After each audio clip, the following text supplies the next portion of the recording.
Morning, everybody, and happy Friday. So, what we're going to talk about today is just a few basic different types of governments as my screen loads. So, hopefully, in the last couple of days, you've gone over some lessons that discuss why governments exist in the first place. And today, we're going to look at which different types of government people live under throughout the world. And I want you to think about government not in terms of just this big monolithic thing that rules over people, but actually as a way in which citizens or people, ordinary people, can or can't make decisions about their everyday lives or their government. So let's look at our first important thing here and the concept of government, and that's human rights. And our definition of human rights is the basic freedoms or abilities that belong to all people and cannot be taken away.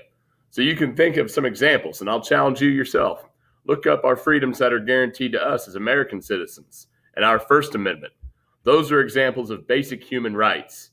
And as we look at the different types of government today, think about whether or not that type of government is likely or not likely to protect its people's human rights based on where the power of the government comes from, whether or not it comes from the people or it does not come from the people. Our first basic type of government that we're going to look at is democracy. Now, I'll tell you this, there's all different kinds of democracy, but basically what you need to understand is that democratic governments derive or get their power from their people. And there's two basic types of democracy, and usually they're mixed together. But the first basic type of democracy is a direct democracy. A direct democracy would be a government where the people vote over all issues, every single little thing. For instance, picture yourself sitting in a classroom. And if that classroom operated as a direct democracy, the students themselves, as citizens, if it was a country, would vote over every single little rule, no matter how small, no matter how big, whether or not it's cell phones in the class, backpacks, talking out of turn, whatever. Everything would be decided by a majority vote, basically in a direct democracy.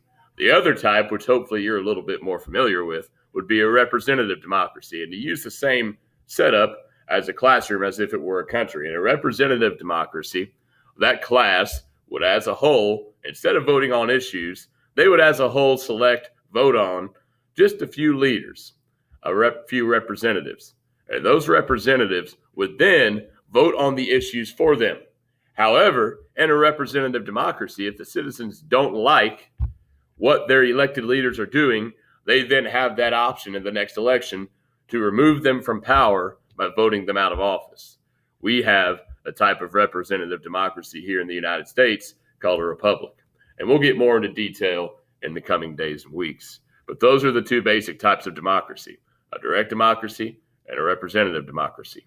The next type of government that we're going to look at is a monarchy. And if you don't know who that is Queen Elizabeth II of the United Kingdom. Many of you may say the Queen of England.